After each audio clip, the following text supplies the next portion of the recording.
Hey,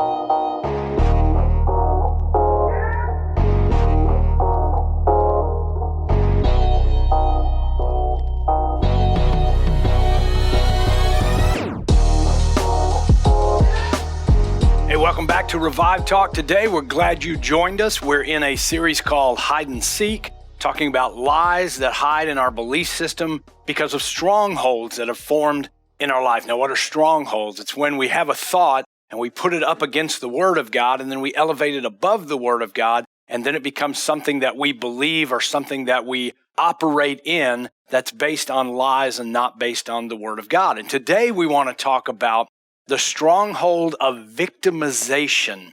Victimization, being a victim. And quite honestly, we are seeing this more in our society now than we ever have in my almost 60 years of life. I've never seen a society so focused on being a victim as we are today.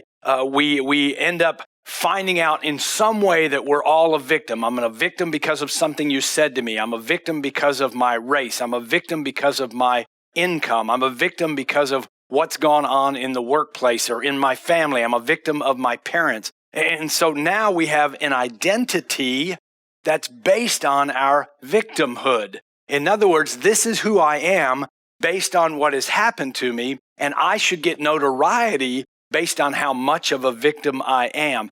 In other words, you should respect me because I'm more of a victim than you are. And because I'm a victim, I expect you to want to hear my story. And maybe I should even get rewarded because of the thing that I went through that made me a victim that needs some kind of retribution, some kind of retaliation, if you will. And then the sad thing is this mentality of the notoriety and the famousness of being a victim is working its way into the church. Now, if we look biblically, being a victim starts at the very, very beginning. Who was the first one in the Bible to express victimhood?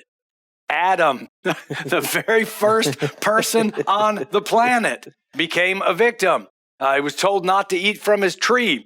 His wife ate from it. Scripture says he was with her and he ate from it too. And when he's confronted, it says in Genesis 3:11, and he said, "Who told you were naked? Have you eaten from the tree which I commanded you not to eat?" And listen to Adam's response. "The woman who you gave to me, she gave me from the tree and I ate. It's not my fault. I was just here and she ate it and then she gave it to me. So it's actually her fault." I'm going to show you another example in Scripture. It's actually Saul, who we know as King Saul before David. And the story is in 1 Samuel 13. And what's going on is Samuel is going to come to Saul and offer some offerings before the Lord before Saul goes into battle. Saul knows to wait. The prophet needs to come. He needs to do these two offerings. After he has done those two offerings, we go to war. Let's pick up the story in 1 Samuel 13:8.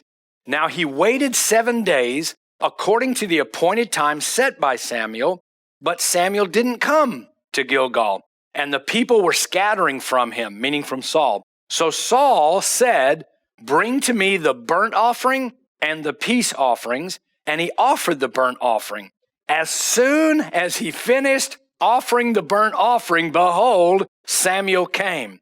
And Saul went out to meet him and greet him. But Samuel said, "What have you done?" It was not the king's job to do the offering. It was the prophet and priest's job to do it. "What have you done?" But watch Saul's response.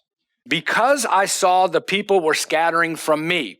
So now it's the people's fault because they were running away from Saul. "And you did not come within the appointed day." So now it's your fault, Samuel, because you didn't come. "And the Philistines were assembling at Michmash to come at war." So now it's their fault. They put pressure on me to do it.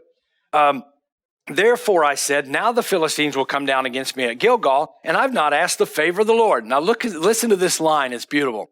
"So I forced myself and offered the burnt offering." I couldn't help it. I think it's beautiful. I couldn't help it. Listen, it's not my fault. I did the burnt offering. I put the animal up there. I lit it on fire. But it's not my fault. It's the people's fault because they were running away. It's your fault because you weren't here on time. It's the enemy's fault because they were putting pressure on me to do it. So it's not my fault. I had to do this. I want to bring out maybe a scriptural point that I don't have time to expound on, but you notice there was a burnt offering and a peace offering right before a war. And Saul did the burnt offering, but he didn't do the peace offering. Maybe if Samuel had been there and he'd have waited, he'd done the burnt offering and the peace offering, and there would have never been a war. Ooh. But Saul puts the blame on everybody else. He doesn't take the responsibility that he made the decision to do it. Regardless of why he did it, it's not everyone else's fault. We see this all through the Bible, though, when it comes to victimhood. We see the entire Israelite nation who is captive in Egypt. They get set free by 10 plagues, and the Lord and Moses brings them out. And then they spend this entire time in the desert whining. We don't have water. We don't have anything to eat. Why did you bring us out here to die? We could be eating leeks and onions back in Egypt, and now we're out here. Constant whining, constant, you brought us out here. It's your fault. We're the victims. We don't have what we need. Listen, in order to be a victim, you have to bring something from your past into your present and make it the priority. In other words, you're digging out something that happened in the past and you're saying it remains in my life as a priority. Let me tell you where I see it in people today. People who will defend a divorce they got 20 years ago, still having to tell everybody why that other person had an affair, why they were mean and they were abusive, why they didn't treat me right, so that everybody knows it wasn't my fault, it was the other person's fault, and I've never seen a one-sided divorce. Not saying it's possible, but when we decide, I'm not at fault here, it's totally the other person, we don't take responsibility for our portion of it. I see people who are mourning a death that happened 10, 20, 15, 30, 50 years ago, and it's still captivating their life now. I'm a victim because I had to go through this hard time in my past. Maybe it's a job loss. Well, it wasn't fair that they fired me. I got laid off and that ruined my career. And so now I can't do anything. Maybe they're talking about an injury that they had years ago. And it's still, this is what has captivated my life. This is what has ruined my entire life. This is what kept me from going because I had this injury in the past. Or maybe they're bitter about something a family member did or the way they were treated by their parents. So now what we're saying is, I am trapped today by my past. And because of my past, I cannot be responsible in moving myself forward because I am a victim of my past. And it gives me an excuse not to take responsibility for today. So this is victimization. And in that victimization, in that stronghold of I'm a victim, therefore, I cannot be responsible for myself now. I cannot be responsible for my future. There are lies in that. And I want to show you some of the lies that hide in victimization. Here's the first one. Because I'm a product of my past, I am defined by my past. Okay, so if I was an alcoholic in my past, I have to be an alcoholic today. No, you don't. If you were abused by your parents in your past, you don't have to act abused today because you're not being abused today. So your past doesn't define. Is it a contributor? Are there things you have to overcome? Is there inner healing you need? Maybe yes, but you don't have to be a victim of your past today. And number two, what happened before will most likely happen to me again. So now that I've had that experience, now that I've taken it on as an identity, now that I've let everybody know that this is who I am, it's probably going to happen again because that's just who I am. Next one, I am different from everybody else because my life was harder than everybody else. Okay, you're not different. What you don't know is the stories that other people have that they're not talking about today because they've moved on. I have met some people that I thought I had a hard story growing up in my 50-something years, and then I hear their story and think, man, I had it easy. Right. I didn't have to go through any of that kind of thing. So there's a lie that I'm different than everybody else because I've had a hard time. This is another lie, I deserve attention and notoriety because of what I went through and what I suffered through. Therefore, I have a story. I need to go on circuit and teach and speak to everybody so I can tell them how horrible. So as they listen, they can say, I went through that. I went through that. It's a lie. It is. Once you hear my victim story, this is another lie, your expectations of me should be different. You should be different. I'm not held accountable the same way everybody is, because if you hear my story, you will no longer expect me to be a responsible person. That's a lie. My identity comes from my experiences and not from the Word of God. This is huge. That's a lie. Your identity comes from God, not from the experiences you've had. God can use the experiences that you've had, but you've got to believe the Word of God over your experiences, or you're stuck in a stronghold of victimization. And the last one, because I am a victim, because I have gone through such a horrible time, because I suffered abuse, because I had this terrible accident, therefore, it is okay if I have hatred, if I have bitterness, if I gossip, and if I reject my Christ identity and take on this identity, it's okay. It's okay if I do those because I've had a hard time. Wow. Yeah. Tough subject. There's so much in it because we want everybody to know too, like there are legit times when you're victimized. Yes. It happens. Matter of fact, I have a scripture here. It's Psalm 10:14. But you, O God, see the trouble of the afflicted. So there are times where people are afflicted. You consider the grief and take it in hand. The victims or the oppressed commit themselves to you. That's the key. It's not just knowing that we've been oppressed or been a victim. It's that now I commit myself to you because, Lord, I've been hurt.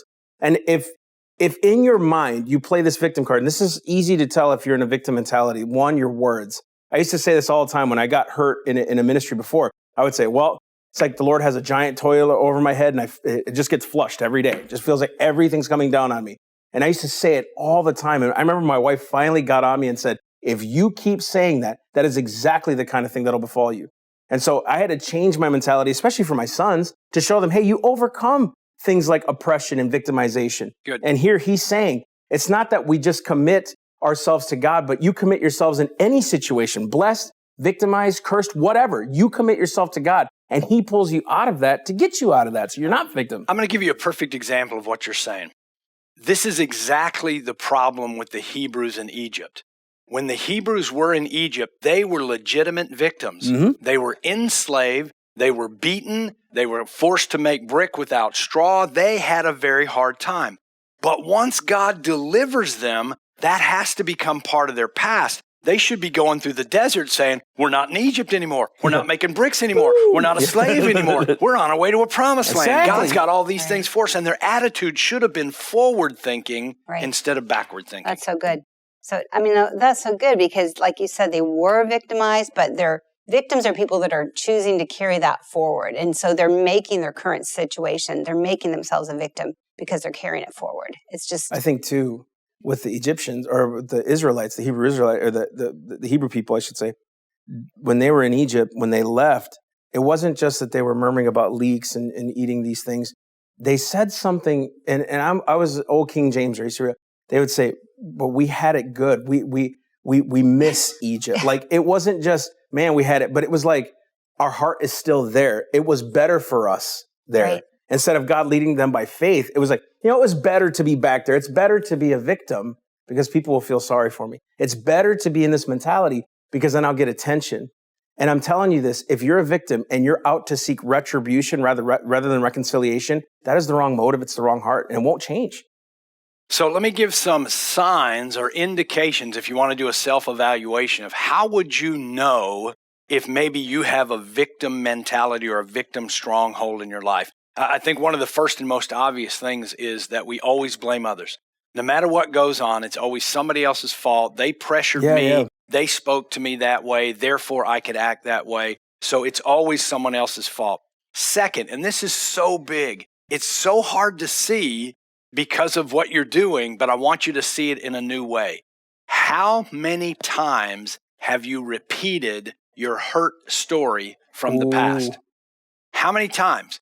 Because when I told you a while ago that sometimes it surprises me when I hear people's hurt story, it's because I've known them for years and they've never told me that story. They've never defined themselves by it. And then all of a sudden they tell me what happened to them when they were 20 years old. I'm like, how did you walk through that and be the person you are today? Why? Because I didn't hold on to it. That's right. I moved on from it. So how often are you telling your hurt or your injury stories from the past? Next, do you feel like everything is working against you? Kind of the toilet thing that you talked about a while ago, that you just can't get ahead no matter what you do. It's just not going to work out. Kind of an Eeyore mentality. Okay, we get to that place sometimes, and sometimes we have seasons like that, but we got to watch it. Next one. Do you believe that you can fix the problems in your life? Do you believe with God's help you can move on from what's currently going on, or do you believe you are stuck here until someone rescues you?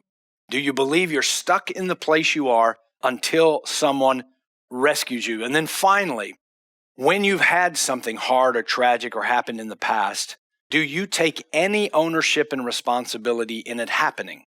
And I'm not saying it was your fault. That's not what I'm saying.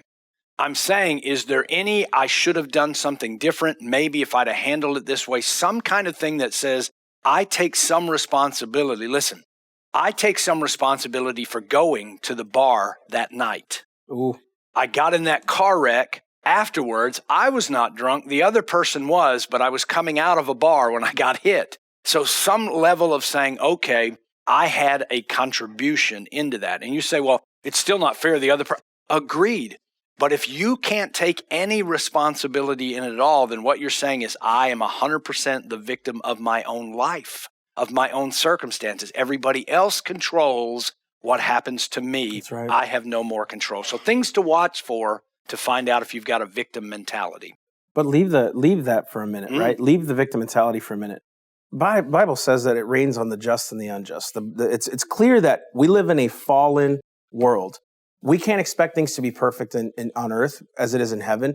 We're asking the Lord to bring the kingdom of heaven on earth, and that's a good thing. And that's when attacks come. That's when oppression comes. That's when you see a lot of division happening. And I think we've talked about this how many times, right? That like sometimes we fight the wrong thing. Sometimes we're fighting against each other when it's a spirit working against us to go between us and wedge between us. And then all of a sudden we take it personally, which that's not the way it should be. You know what I mean? We're fighting the wrong thing. We should be fighting the enemy instead of fighting each other. Agreed. And so things happen. You know, it's life. It's unfair. I tell my boys that all the time. Do you know why I'm hard on you? Because life's not fair. So when it knocks you down, you can't think and be a victim and say, oh man, everything's against me. No, it's just unfair sometimes. Things happen to you. So that's just because one thing happens to you. And I think you defined race, you know, and so I grew up Hispanic, small town, but it was 3,600 people, mostly white people. Of course, they looked at us a little different, but it never held my dad down. He said, son, pray for those who use you. And he never let me fall into the victimization of racism ever. He was like, look, you kill them with kindness. You show them the love of God. And he was he got asked to be a part of a big church with they were all white, and he was, you know, they wanted him to be a pastor there. So his kindness and his love just overtook the city. I mean, they love my dad. So it's just it's easy to fall into the mentality that everything's against me when it's really not. You know, I think a lot of the times it could be just us showing the love of God and people's mentality changes of us. Sure. You know? I think it's just so good to be aware of because it's a real slippery slope and it's just a really easy thing to slip into. You know, sometimes you're just talking and then, you know, you're just like spiraling, but it just becomes a mindset. And I think it's very important to stay maybe grounded in a solid church where people are moving forward and, you know, are not victim people, in a strong family, friends, where you're connected and you're willing to take feedback from people. Like if they see it, that you're willing to say, hey, I want to look at myself because I don't want to become that. I don't want to end up 10, 20, 30 years later and, you know, have just wasted my life in victimization. Listen, there are some real legitimate hurts that happen in our lives. Legitimate. If I went through the list of my own life, many of you'd say, man, you've been through that? Okay, so we all have our story and we all have our moments where we were a victim of circumstance. We're a victim of what happened. The question is, do you believe that you have to stay in that victim place and move forward? Let me give you a biblical example that might help you. Go read the story of Joseph. Here's a guy whose family, apart from his parents, all his brothers, did not like him, threw him in a well, sold him to traveling slave traders. I mean, that's a victim story in itself. Yeah, it's not my fault. I was just telling them my dreams. They threw me in a well. There were slave traders coming by. They sold me to the slave trade. I ended up being a slave in Egypt. Does he make that his story? Does he stay a slave? Does he stay in a place of, it's just horrible the way my family treated me, so I'm not getting away? No, he works his way all the way up to Potiphar's house. to the lead governing role in the country. He's in that house working. Totally. Guess what happens? The wife comes at him sexually, and he rejects her, and she has him thrown in jail. That's not fair. That's not his fault. He did right. Is he a victim? Does he sit in jail and say, well, my life's over, it's no good, everybody lies about me, I just might as well waste away in jail? No, he's interpreting dreams. He's helping other people out. He gets the opportunity to come back out. Now he's second in command in all of Egypt, and then saves his family. Can you imagine how many opportunities Joseph had to give up and say, this, it never goes right for me. Life is horrible. I've got to be a victim No, he just said, that happened, but I got to move on. Can I say something to that story, though? I didn't even think about it till right now. At the end, he could have been the victim. He could have done all these things and literally thrown his brothers to the stocks. He could have thrown, but no, it was redemption he was after. And there was reconciliation. Gosh, that's so powerful. It's a good story. Yes. Yeah, and it's just like he could have easily taken that on. He's like, no, the Lord is my God. He's the one who justifies me. In front of everyone in Egypt, he was justified and then reconciles with his brothers. That is a true story of like God. And to go along with that so that you can write this sermon, okay? Listen, when he confronts his brothers, he doesn't say, you guys threw me in a well. You guys sold me to slave traders. You guys treated me poorly. He just says, hey, it's me, Joseph. I'm your brother. I'm going to help you out. Yep. Let's get you over to Get mom Egypt. and dad over here. Let's go. It really brings to light that verse, too, that God causes all things to work together for good. There you go. So even though there's horrible circumstances, if we can believe that he will turn it around and use it for good and wait for that, I mean, he's a true example of that. Yeah, even the wisdom that grew with him, shutting his mouth, going to the Lord, the wisdom he had to put things away for 7 years and make sure, you know what I mean? Like being the wisdom that he had to just be quiet, go to the Lord, and God showed him wisdom through it all. It's just incredible. Because I don't think it's Great a denial. I don't think it's a denial of the problem, but it's a getting healthy and healed from the problem. Amen. To be able to move on let's go productively. there because I think one thing that's true, and this is why it's so important to evaluate, do you have a victim mentality? This is going to be hard to hear, but I need you to hear it. Other people can see your victim mentality. Other people look at you as always depressing, always, dragging things down, always has to go back to that hurt, always held back by that thing. They can see it, but most of the time, the person who is in it doesn't see it. Why? Because the person who's in it says, when I tell my story, people turn toward me. They listen to me. They feel sorry for me. They empathize with me. I get a need met.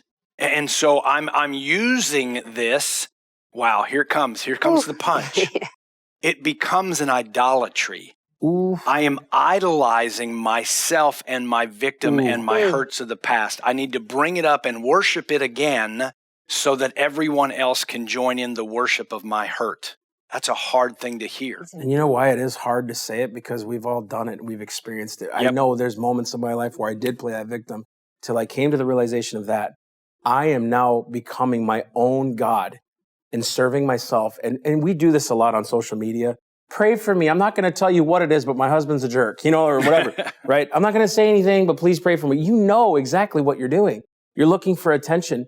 And in reality, it's like, let the Lord be that attention. Why don't you go quietly to the prayer room, or tell your friend who's a confidant who will lead you through prayer, not gossip with you, right? And the bottom line is, everything that happens to us is a trial. Blessed are those who walk through continuous trials, it says in James, right? But how do we overcome? By the blood of the Lamb and the word of our testimony. Our testimony. The testimony of Jesus Christ, his prophecy. You get to prophesy to people when you've overcome that victory in your life. He wants you to be an overcomer. He doesn't want you to be oppressed. He didn't set us free to be oppressed. He set us free to overcome. And not only that, give that to others as well. So we get into things like inner healing. A lot of people don't believe in inner healing, but here's the truth. Something happened to you and you processed it incorrectly. You processed a lie that made you say, I will be forever held back by this and I will be forever defined by this. Those are lies. And when we go into the inner healing process and we ask the Lord, what did I believe? Why did I believe it? And what should have I believed? We find out I took that perspective completely wrong. It's held me back. It's damaged my life going forward. It's killing my future. But I can be released from that with the truth that the Lord gives me of what my identity is today. I just want to say a few things real quick. For those who use their past hurt stories for attention, I want to give you a step one. I want to show you that your story is so much more powerfully told and used if you don't tell it until the Lord tells you to tell it. Because there will be times when God will say, I now want you to explain what happened to you because someone needs to be ministered to that has happened. But if you take every opportunity in your Bible study classes, in the church, in your coffee circles, at your work to tell everybody, oh yeah, this happened to me, this happened to me, this happened to me, your story gets old and you become a victim and there's no value in it. But in that moment where God says, I'm going to let you tell that story because it's time for that thing to be heard, you'll find an amazing strength that'll come out of you. It's like, wow, now it's being used for good instead of attention for me. And I'm not saying you're a bad person. I'm not saying you need and seek attention. I'm saying if you truly evaluated your motivation for telling your victim story, you're going to find out one or two things is true. One, you need attention. Two, you want to manipulate a situation. And you believe by telling your story, you can manipulate a situation. You can get someone to agree with you. You can get someone to change their mind and to go a different direction. You can use this manipulation to get something. Any last thoughts? No, go ahead. I was going to say, it just becomes so twisted. It becomes this elaborate thing. It includes manipulation. And I don't know that people even realize they're operating in it. That's why we need feedback from people to be aware that we can, it's a big stronghold to break because it has many parts. It may contain many lies that are attached to it. So I'll wrap it up this way about victimization. Truth is, people see it in you. If you can evaluate yourself to say, am I coming across as a victim? That's when it's time to be honest with yourself, to get into the inner healing process, to get those wounds healed, to realize you are not defined by your past. And listen to me, you don't need those stories to move forward. You don't need those stories to be respected. You don't need those stories to be recognized. You create your own future, not a victim. God bless.